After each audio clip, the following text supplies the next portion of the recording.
champions, I welcome you all to score 360 out of 360 in NEET Bio within 250 days series. And today we are going to talk about Pollen-Pistil Interaction, double fertilization, endosperm and embryo formation. And this is a very interesting topic, children. So let's go ahead and see what did we cover in the previous session. We spoke about pollination, different types of pollination, different pollinating agents and everything along with their examples, which is a very important topic. So I hope you practice all the questions in there, and also if you didn't listen to my lecture, at least you went through NCERT really well. Okay, so that's a very important thing, and as I said, examples are very much important for you to remember. Please go have a thorough read for that. Now the number of questions this chapter gave you was 2. So 2 into 4, 8 marks. 8 marks is not something which we can lose. So obviously we have to study this chapter. Now I also gave you this homework. Let's see who all got it correct. So, which one of the following statement is correct? Clistogamous flowers are always autogamous. Xenogamy occurs only by wind pollination. What do you mean by xenogamy? So, let's keep first on hold. Let's talk about second. Xenogamy occurs by wind pollination. Xenogamy means basically if there is a flower, if there is a plant like this, okay, and there is another plant like this, and you're talking about pollination between this plant and this plant, that is known as xenogamy, where flower of one plant is going to give its pollen grains to the flower of another plant in total, that is known as xenogamy. So xenogamy occurs only by wind pollination. No, it can occur by water, insects, lot of things. Okay. Now chasmogamous flowers do not open at all. Chasmogamous are the ones that have exposed anthers. They look really pretty. They have exposed anthers and everything, which looks like this. So basically, if I say that this is a flower, okay, they will be having their anthers as well as their pistil in between, in a very much beautiful format. It's a very exposed form of a flower, that is chasmogamous. But when you talk about clistogamous, clisto and close, the terms are really similar. So basically clistogamous flowers are the ones which looks like this. So their flower buds and everything is inside, and then their reproductive organs are also inside. Okay, the reproductive organ, that is the male and the female reproductive organs, are inside, and they have the whole structure of the plant. So over here, don't you think the anther will be giving the pollen grains and it will land on this stigma only? As it is closed, can it go anywhere else? No. Do you think that all the other pollen grains will come to this flower? No, because it is closed. Now you only think clistogamous flowers are always autogamous. What do you mean by autogamous? Self-pollination. When they are showing self-pollination. Autogamous is when the pollen grains from the anther will go and land on the stigma of the same flower. Now you only tell me, it will be always autogamous? Yes. So this is entirely correct. But still, there is one more point. Geitonogamy involves the pollen and stigma of flowers of different plants. No. Geitonogamy means basically pollens are released from this flower and coming and landing on this flower itself, which is there on the same plant. That is known as geitonogamy. That means different flowers of the same plant. That is geitonogamy. But here they have mentioned different plants are there. So that's not the case. So this is also wrong. What do we have as the correct answer, children? You know that this is the thing, because it will be always autogamous. As I said, clistogamous, C-L for closed. You can remember like that. Okay. Now going ahead and talking about today's topic. Let's see, pollen-pistil interaction. So basically, children, what happens? The pollen grains from the anther, this is the anther, it goes and lands on the stigma, and if everything goes well, what will happen? For example, I am making the stigma here, okay, and I am making the pollen grains over here. If they are of the same species, if everything is going on really well, this pollen will land on the stigma and then slowly form a pollen tube like this, okay. So if all goes well, this pollen lands on the stigma and forms a pollen tube like this. So I can say that it shows two things. First thing it does is it shows pollen germination, okay, where it's have started growing the pollen tube. Now pollen tube formation. slowly the pollen will open up, that is germination, and slowly the tube will be starting to form if everything is going well. But what happens at times is that the stigma and the pollen grains might not be compatible. In that particular case, the pollen germination and the pollen tube formation would not be happening. Okay, and why is this so? Because on the stigma, children, on the stigma you have certain receptors. Okay, and on the pollen surface also you have certain chemicals. Now when these chemicals and these receptors bind with each other and they say that everything is well, so at the same time, that's when the germination and the formation of pollen tube takes place. Whereas if it is not compatible, this process would not be happening.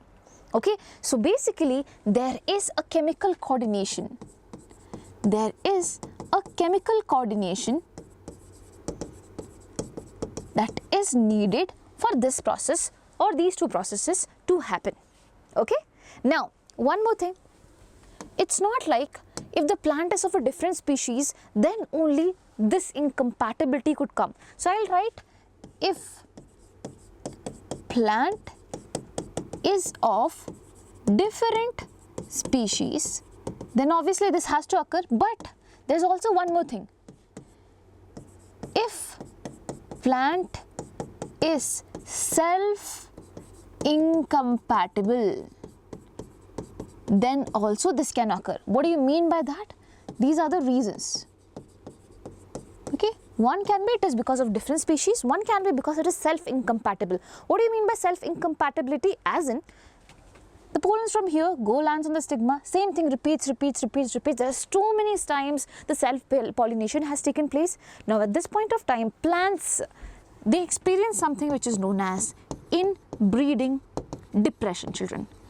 They experience something which is known as inbreeding depression, as in they are breeding among themselves, which is why now at the end the pollen tube formation would not be taking place because of some chemical change. This is a genetic mechanism to stop self-pollination.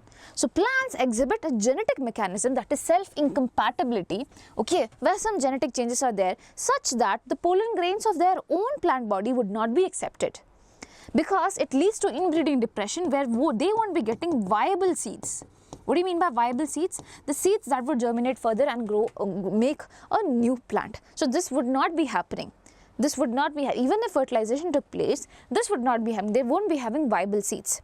So to stop this in all total, okay, why to make pollen tube and all to do all this drama at the end? Instead of that, why not stop this process itself, so that the pollen tube and nothing formation could not take place. Okay, so that is self-incompatibility, which is what is written over here as well. So in short, I can just say that there are two reasons. If the plant is of different species, okay, then it will reject, then it will reject the pollen grain.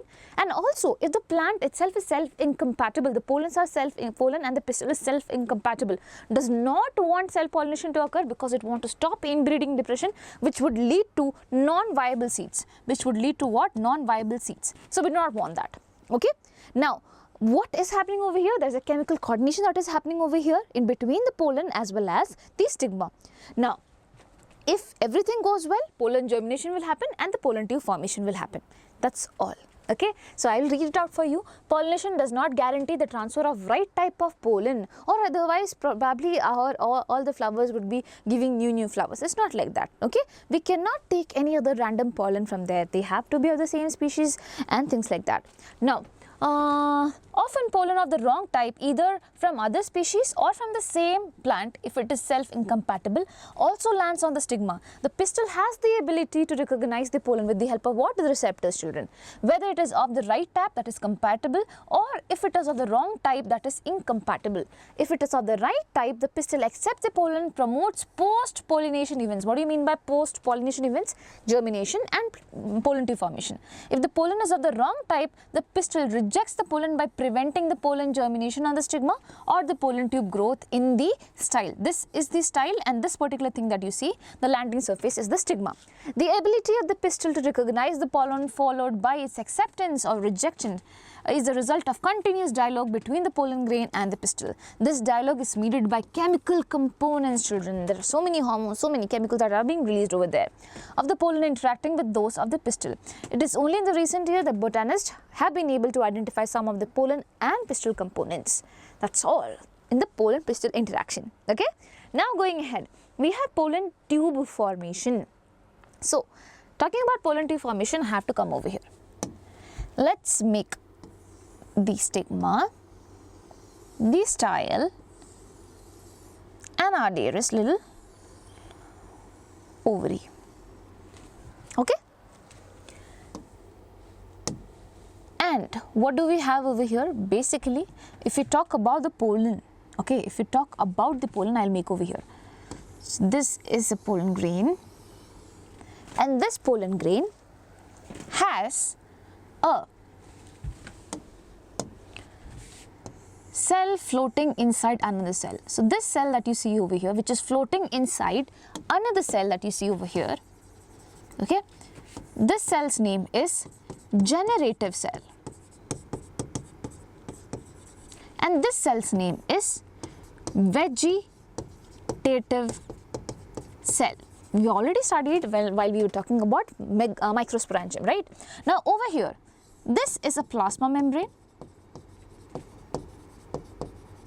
Yeah, and just outside it we have a layer which is known as, it's inside, so I call this layer as intine. And intine is made up of pectin and cellulose. That is why I say it is made up of pectocellulose. So it will be a quick revision for you as well, right? So those of you who have been with me in microsporangium, you would be revising well. So over here, there is another layer which is discontinuous. It is not a continuous layer, this is a discontinuous layer. And this discontinuous layer, I call it as exine. Okay? And exine is made up of a very strong compound which is known as sporopollen. So whatever you bring, rain, acid, alkali, anything, this won't be breaking. This is the toughest thing that you see over here. And now you see breaks over here. There are certain breaks over here. What do you call these breaks as? You call them as germ pores. Now you might be wondering, why is ma'am saying all this thing as of now? Because we are going to talk about pollen tube formation, and for that we need germ pores, because it is through the germ pores that the pollen tube is going to form. But before that, one more thing. If you remember, 60% of the angiosperm, it is going to produce the pollen in this stage. Okay, it is going to give the pollen in this stage, that is in 1 and 2, two-cell stage. Two-celled stage. Okay, whereas rest 40% will be breaking this generative cell into two, and now you have two male gametes. This one will divide into two male gametes. So in total 1, 2, 3 cell we have. Now if a cell is coming in two cell stage, okay, that is, it just has the generative cell and the vegetative cell. In this case, when the pollen tube formation happens, at this point of time it will divide into what? Two children. It will divide into two, it has to divide into two, but it will be when it lands and forms the pollen tube that it divides into two. It's not like when they fly then only they divide, no. When they start to form the pollen tube, at that point of time it will divide into two. So please remember, 60% two cell stage, 40% of the angiosperm 3 cell stage. Yeah. Now let's see. So over here, this is the pollen grain, yeah, and we have the two male gametes, whereas you have the vegetative cell over here. This vegetative cell, children, this very big vegetative cell, the whole thing, okay, I'm just going to erase the other part. So I am going to make like this. So these are the male gametes, this is our whole vegetative cell, and now this vegetative cell is the one that is going to form the pollen tube. So basically it will be something like this. Now when I do this, everything would be raised. Over here Just imagine. Is the hole being formed? Yeah. And slowly, a tube sort of thing is coming out of it. This is coming from the vegetative. So vegetative cell, its nucleus will also be coming over here. So this nucleus that you see over here will now be over here. So this is also coming over here. This is forming what, children? The pollen tube. What is it forming? It is forming the pollen tube. Always remember, a vegetative cell forms pollen tube. Okay, and pollen tube formation, you call this as apical growth. It shows what? Apical growth, as in the apex of this is growing. At the end, at the tip, it is growing, and it is also chemotrophic growth. Chemotrophic growth. Why do I call it chemotrophic growth? Because basically it is growing down towards the chemicals. Where are the chemicals? I do not see any chemicals, ma'am. So basically this thing that you see over here, this is the ovary, and as you know, the ovary has something which is known as the ovules, right? And ovules, if you remember, it has one female gamete over here and two synergids over here. Okay, so I'll write one by one. This thing that you see over here, this is the female gamete. Okay, these things that you see over here, these are the synergids. Okay, and over here you have two polar nuclei,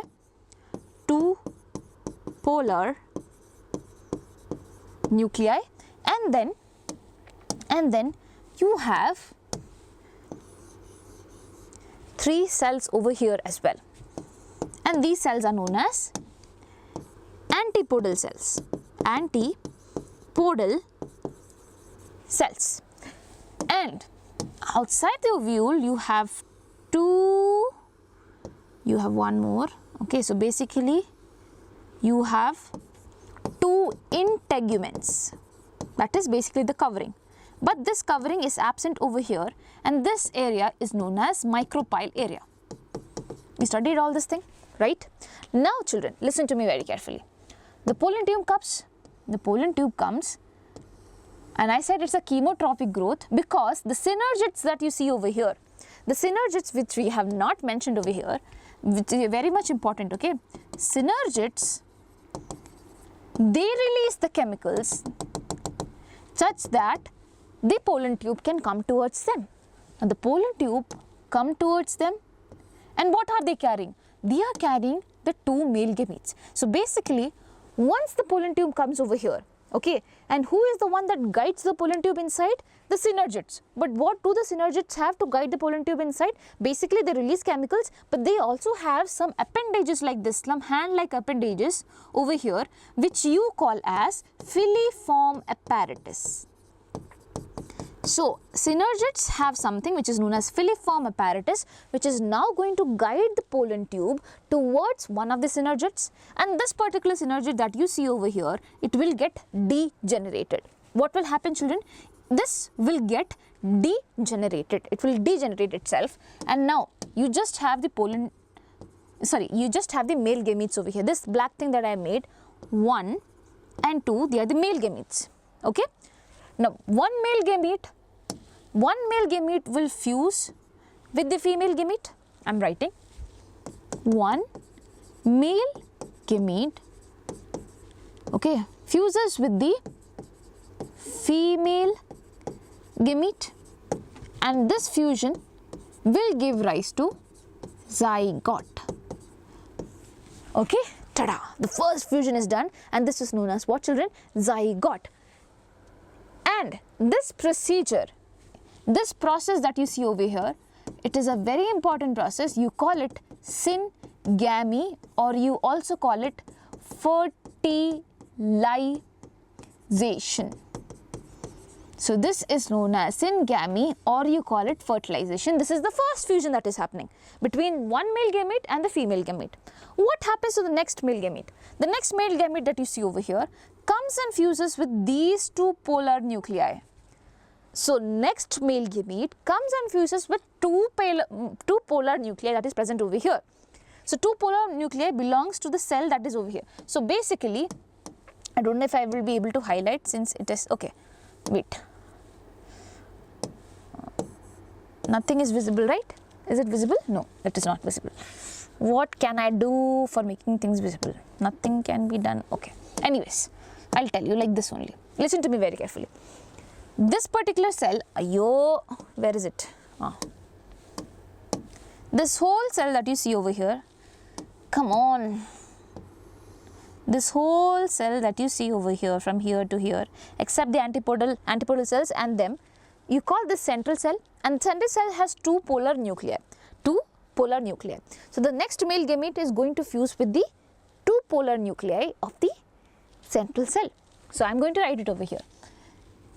Second male gamete, okay, it fuses with two, this is second, okay, this is second, two male gamete fuses with two polar nuclei, and this fusion gives rise to something that is known as what? Any idea? Any idea? What is it? Any guesses? What is it? It is known as PEN. Pen. It is known as PEN. If you are able to understand it, PEN, something that is going to be nourishing the zygote. Can you guess what is it? And wait. So basically over here, male gamete has one nucleus. There are two polar nuclei as well. So which is why I say. So instead of writing PEN over here, as of now, I am just directly going to give you the answer. That is, this fusion is going to give rise to endosperm. But this is not a direct process. I will tell you how endosperm is formed. Okay, I will tell you how endosperm is formed. But just understand, the second male gamete and the two polar nuclei is going to form the endosperm. Okay, but this process has a separate name, and you call this as, children, you call this process as triple fusion. Triple fusion. Why do you call it triple fusion? Because one male gamete, two polar nuclei. Three of them are fusing together. Three nuclei are going to fuse together, which is why you call it triple fusion. And now you only see, since two male gametes came, one fused with the female gamete to form the zygote, the other one fused with the two polar nuclei to form the endosperm. Okay, so basically, can I say that these two reactions is happening, 1 and 2, I can say that angiosperms show double fertilization because 2 times fusion has taken place. Can I say they show double fertilization? Will it be okay? Yes, I can say it. Once they underwent syngamy, the other time they underwent triple fusion, which is why I say that they have undergone what, children? Double fertilization. And I'll tell you how endosperm and everything is formed in the next one, because I don't want to include more of these things here over here. Okay, I hope this is clear to you. I want you to read the pollen tube formation first, and then we will go to double fertilization in detail. Okay, so following compatible pollination, the pollen grains germinate on the stigma to produce a pollen tube. Through one of the germ pores, the contents of the pollen grain move into the pollen tube. The pollen tube grows through the tissues of the stigma and the style and reaches the ovary. You saw that. You would recall that in some plants, pollen grains are shed at 2-celled condition, a vegetative cell and a generative cell. This is about the 60% of the angiosperm population. In such plants, the generative cell divides and forms the 2 male gametes during the growth of the pollen tube in the stigma. I told you, when it starts to grow the pollen tube, that's when it starts division. In plants which shed the pollen in 3-cell stage, that is 2 male gametes and 1 vegetative cell, the pollen tubes carry the 2 male gametes from the beginning itself. Pollen tube, after reaching the ovary, enter the ovule through the micropyle, that is the area, and then enters one of the synergids. This synergid is degenerated synergid, children. This synergid is degenerated synergid through the filiform apparatus, with the help of the filiform apparatus. Many recent studies have shown that filiform apparatus present at the micropylar part of the synergids guides the entry of the pollen tube. All these events from pollen deposition on the stigma until pollen tubes enter the ovule are together referred to as pollen-pistil interaction. So the time from the moment it has touched the stigma and then it forms the pollen tube, it is known as what, children? It is known as pollen-pistil interaction. It has formed the tube and it is now inside the ovule. As pointed out earlier, pollen-pistil interaction is a dynamic process involving pollen recognition followed by promotion or inhibition of the pollen. Is there anything? No. Now, this question is first question. Try to solve this. Through which cell of the embryo sac does the pollen tube enter the embryo sac? Okay, Excel or whatever over here, you can check. Okay, that is not one. Wait. This is 2. One is this. Okay. Which one of the following statement is wrong? When pollen is shed at 2-cell stage, double fertilization does not take place. Vegetative cell is larger than generative cell. Pollen grains in some plants remain viable for months. Intine is made up of cellulose and pectin. Second question was this thing that I just showed you over here. And one more thing that I want to tell. It's a very important thing, okay? Many pollen tubes can be formed at once. Many pollen tube can be formed at once. Please understand that it's not like only one pollen tube can form. Imagine there are multiple ovules, then what will happen? So multiple pollen tubes can be formed at once. Okay, now double fertilization. Let's read it once and then we will go ahead. So after entering one of the synergids, the pollen tube releases the 2 male gametes in the cytoplasm of the synergid. So I told you this was the condition, children.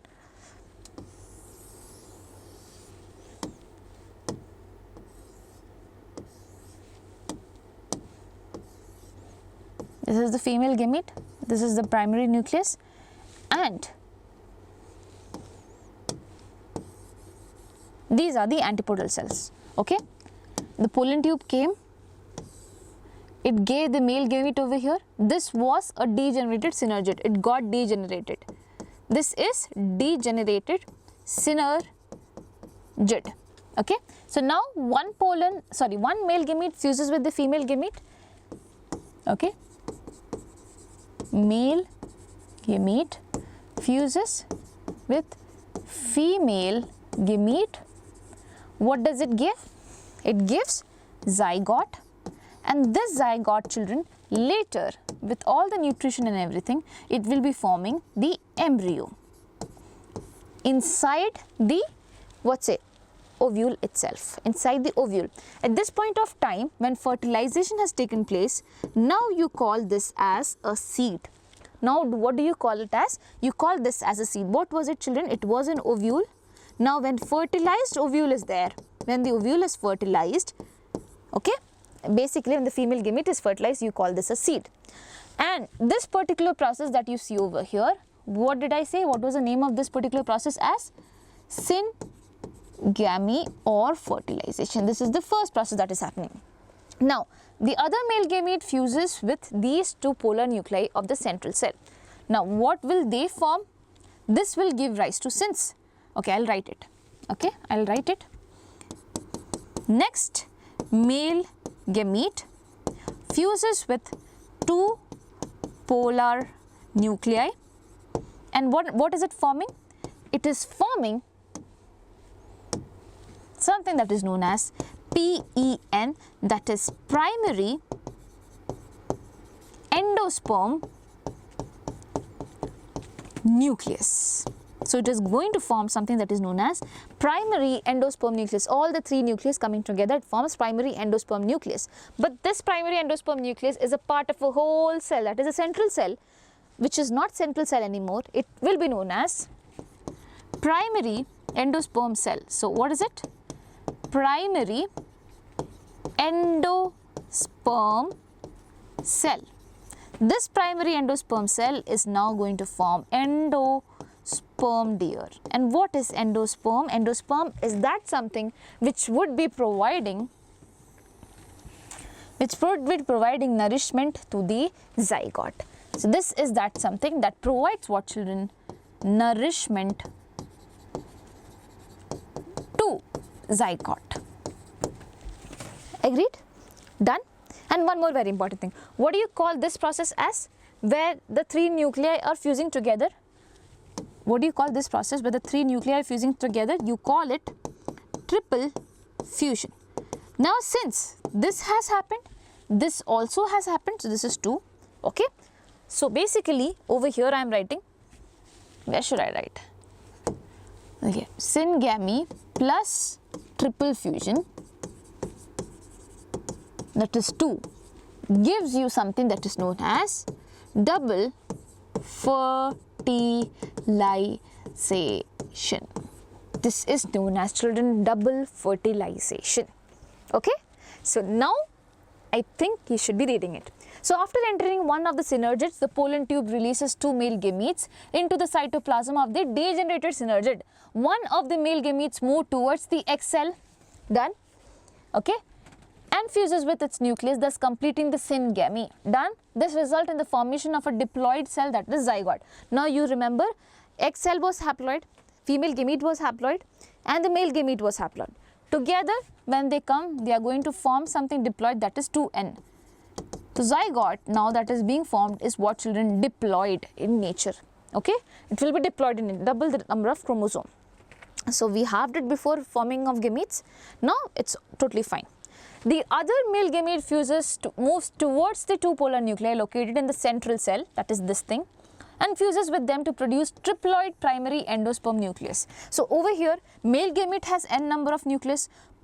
One polar nuclei will have n, the other polar nuclei will also have n. Agree? Everyone has, all the cells that you see over here have n. All of them are haploid number of chromosomes, right? So over here, there are 2 of them, so n and 1 from male gamete. So basically, can I say it's triploid now? It's not even diploid, it's triploid, it's 3n. What is 3n? Primary endosperm nucleus, children, it is 3n, and it is the one that is going to form primary endosperm cell. Okay. Now, since 2 type of fusion, syngamy and triple fusion, takes place in the embryo sac, what do you call the structure as? Basically, the ovule has the embryo sac. Okay. Sac. The phenomenon is termed as double fertilization, an event unique to flowering plants, that is angiosperms. The central cell after triple fusion soon becomes the primary endosperm cell and develops into the endosperm, while the zygote will develop into the embryo. Done with this also? Yeah? Now let's go ahead. There's a question. This question I think is number 3. The arrangement of nuclei in a normal embryo sac in a dicot plant is, you're talking about this thing. Okay, this is the embryo sac. Is this, whatever is it, tell me the answer in the chat box, okay? Going ahead, endosperm. Now, I'll tell you one very important thing. Now, endosperm is that something that will provide nourishment to the zygote, I said. So, should zygote form first, develop first, or should endosperm develop first? Should mother develop first and then the baby, or is the opposite way? Obviously, it will be the mother. So here endosperm will be the one that should be developing first. So that is what is written over here. Endosperm development precedes embryo development. Okay. Now the primary endosperm cell divides repeatedly and forms a triploid endosperm tissue. So basically, I'll tell you what. So you know there is PEN, primary endosperm, not nucleus, the cell. Okay, PEC. Now this PEC, this is a cell, okay, with a triploid nucleus. With what, children?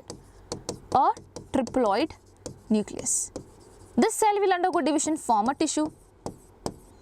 This will undergo division and form a tissue. What do you call this as?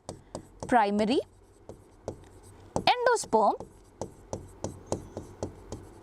tissue. You call this as primary endosperm tissue. But there's a lot more things that is happening over here. First thing, when the primary endosperm cell starts to divide, basically this cell, okay, nucleus will divide so many times. It will divide so many times such that you will be having so many free nucleus. Okay, it is not surrounded by cytoplasm, the cell wall, nothing. is just the free nucleus. And what do you call this? You call this endosperm, this type of endosperm, as free nuclear endosperm. Okay, you call this as free nuclear endosperm. There are two types of endosperm.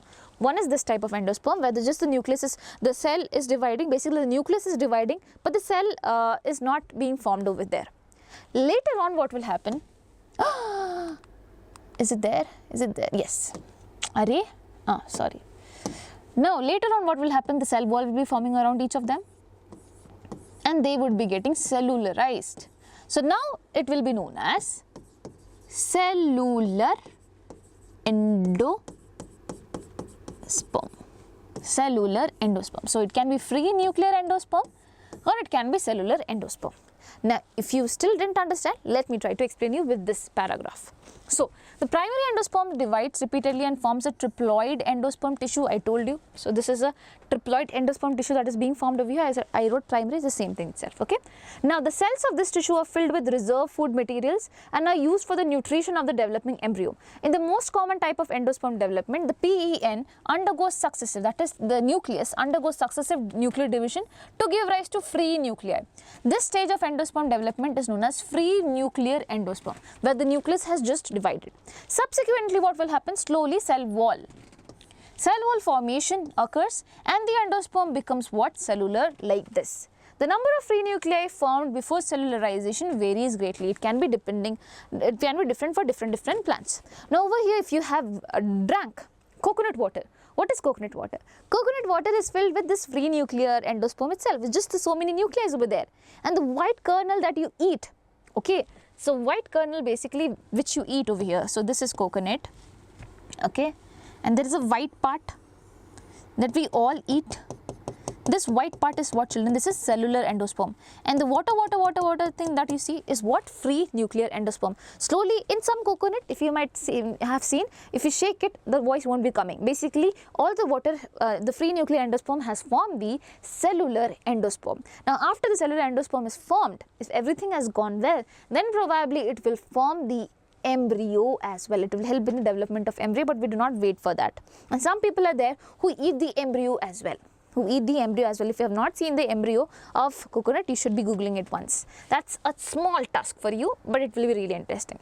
The coconut water from the tender coconut that you are familiar with is nothing but free nuclear endosperm made up of thousands of nuclei, and the surrounding white kernel is the cellular endosperm. Endosperm may either be completely consumed by the developing embryo, okay, before the seed maturation, or it may persist in the mature seed. Now, this leads to our next thing. When we talk about embryo formation. So, I said endosperm basically helps in the growth of embryo, right? So, what happens, no children? There is one type of plants, there are one type of plants which use all the endosperm, which use, the zygote is there, I am the zygote, I am using all the endosperm, okay, and I am now being like this, I have used all the endosperm, and basically instead of using it, I am storing it now. That was also a stored form, but now I am storing it within myself. So, basically what happens, I will tell you the story of two different type of plants. Dicotyledons, dicots, and then you have monocotyledons, that is the monocots, okay. So, basically when I say an embryo is formed, you know, you have seen this picture ever, okay. Here the zygote is formed. The zygote, the one cell of it divides into two, and now two divides into more, and it forms. So, this structure that is formed before this one, it is known as proembryo. Was it, children? It is proembryo. Proembryo cells also divides. It forms a globular embryo. It looks like a globe. Now, the globular embryo also divides and forms heart-shaped embryo. It forms heart-shaped thing, okay. And now, the heart-shaped embryo, if we see, they have two things like this over here and over here. This will extend now. This will extend, and this is the mature embryo that you see. This is the usual case. The initial stages that you see over here, this is the usual case for both dicots and monocot plants. You do not know dicots and monocots as of now, it's fine. Just remember, for dicots and monocots, which are two different types of plants, for them, the initial stages are same, then later on it becomes different. Okay, so first what do we have, children, over here? Over here what do we have initially? We have proembryo. This proembryo will now form globular embryo. Okay, it will form the globe shaped embryo, and this globular embryo will now form heart shaped embryo. Later this heart shaped embryo will form the mature embryo. And this mature embryo will be different here and will be different here. Okay, so basically, if in a picture, if you see, it looks something like this. Okay, if you see this picture of a dicot one, the embryo looks like this, but I don't want the embryo to stand like this, droop like this. Instead, I am going to make my version of it, where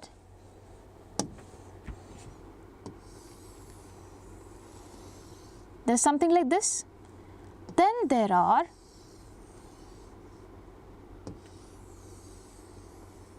two something like this, like wings, and over here, just a second, and over here we have something like this. Now listen to me very carefully.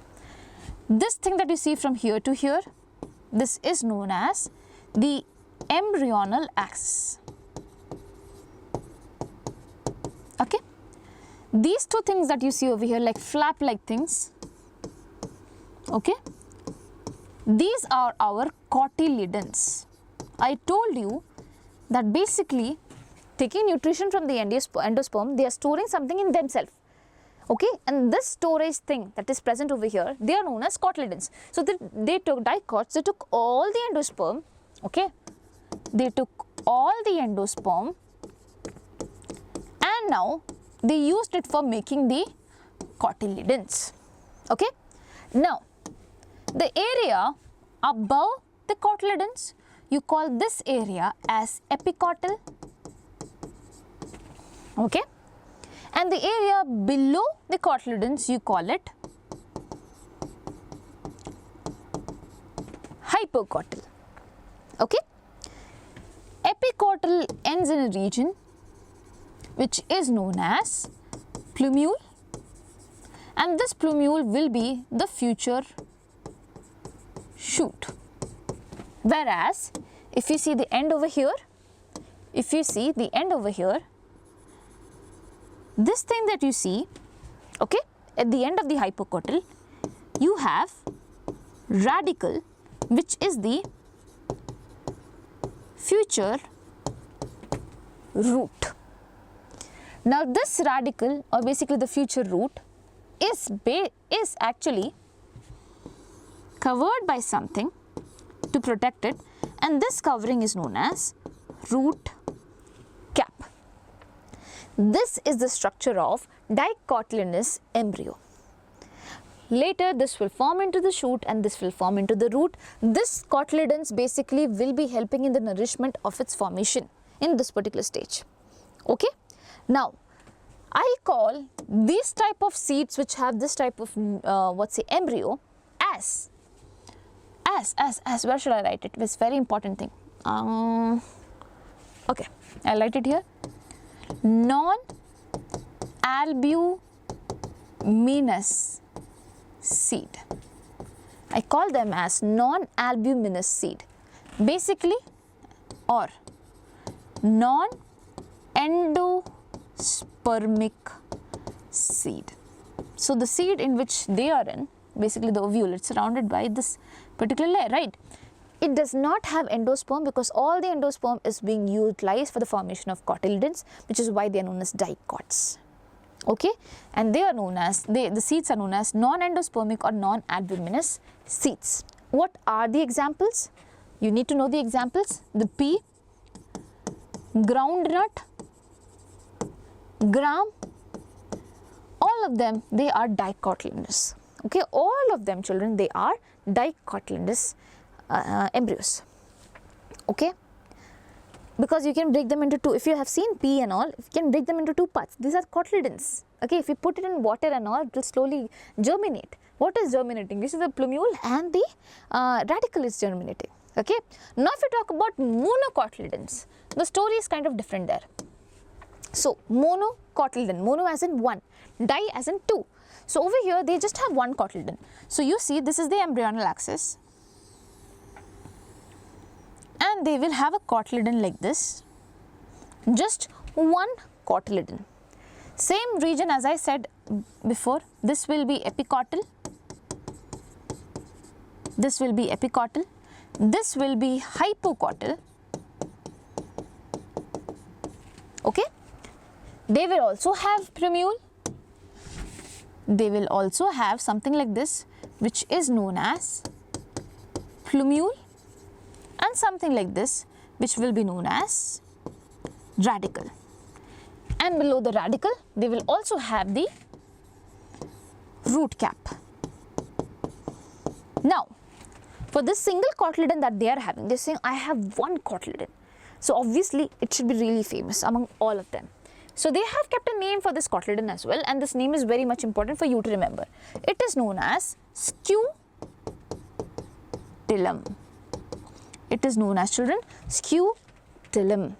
Okay, and you only think it's just forming one scutellum, one endosperm, sorry, one cotyledon. So little amount of endosperm. Here it took the endosperm to form two cotyledons, and here it's just forming one. So at least some endosperm would be left, right? So there will be some amount of endosperm still left there, which is why they are not known as non-albuminous. They are the ones which are known as albuminous seed, or basically endospermic seed. They have endosperm still being there. Okay. Now that's not all. That's not all. Basically, there will be certain tissues which will be surrounding the plumule over here, and these tissue set you call it as coleoptile. Okay, and there will be certain tissue over here as well. You call this as coleorhiza. What do you call? Coleorhiza, which will be beneath it. So coleoptile, coleorhiza, scutellum, everything is a feature of monocotyledons.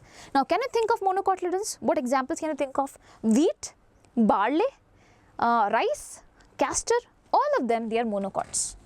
Okay, so I am writing wheat, barley, rice, coconut. Okay, all of them, children, they are monocots. Okay, they just have a single cotyledon. I hope it's clear. Yes. So this is about the embryo. This is how the embryo is differentiated. Now let's have a quick read for the embryo as well, and then we can complete the whole thing. Embryo develops at the micropellar end of the embryo sac. One more thing. Basically, if you remember, this is the micropellar end, so embryo will be developing over here. So the cell which forms the embryo, that is this thing, zygote, it forms, no? So this area will be the embryonal side, so that things can be easily exchanged from the micropellar end. Okay. Now, yes, it ends in the micropellar end. Now, most zygotes divide only after certain amount of endosperm is formed. This is an adaptation provided assured nutrition to the developing embryo. Obviously, if they start dividing before the endosperm is formed, what will they feed on? That is a big problem, right? Through the seeds, though the seeds differ greatly, the early stages of embryo development, that is embryogeny, early stages of embryo development is known as what, children? The embryo development is known as embryogeny. Please remember. Also similar in both monocotyledons and dicotyledons, as I told you. Now, the zygote gives rise to proembryo and subsequently to the globular, heart-shaped and the mature embryo. A typical dicotyledonous embryo consists of an embryonal axis, two cotyledons, the portion of the embryonal axis above the level of cotyledons is known as epicotyl. The one end terminates in plumule or stem tip. The cylindrical portion below the level of cotyledons is known as hypocotyl. And what does it terminate in? Radicle or root cap. The root tip is covered by what, children? The root cap. Sorry, radicle or root tip. And then the root tip is covered by what, children? Root cap. Talking about monocotyledons, possess only one cotyledon. In the grass family, the cotyledon is called scutellum. Please remember that. And it is situated towards one side of the embryonal axis, as I showed you. Okay, one side. Now, at its lower end, the embryonal axis has a radicle and root cap enclosed in an undifferentiated sheet known as coleorhiza. That is this thing. Okay, this is undifferentiated seed and it is known as coleorhiza. Going ahead, the portion of the embryonal axis above the level of attachment of scutellum is epicotyl. Epicotyl has a shoot apex and few leaf primodia enclosed in a hollow folia structure, the coleoptile. Soak a few seeds of in water, say wheat, maize, peas, chickpeas, groundnut. So maize, wheat, all of them, they are what? Monocots, sorry, dicots. Peas, wait. Wheat, maize are monocots. Peas, chickpeas and groundnut are what? Dicots. Okay, so they will have two cotyledons. That's all, children. This is the image that is given in your book. So just go through all this thing really carefully. Now, next question that we have, I think that was the fourth question. Albuminous seeds store their reserve foods mainly in. Albuminous.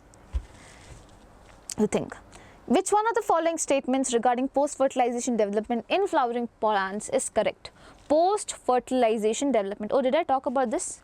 I have to talk about this. Chalo. Wait. So, over here, the ovary that you see. Okay, wait. Where shall I make? Here, I'll make. So, this is the ovule. This is the ovary where the ovule is there. Ovary will now form the fruit. This is post-fertilization event. Okay. Ovule over here that you see, it will form the seed.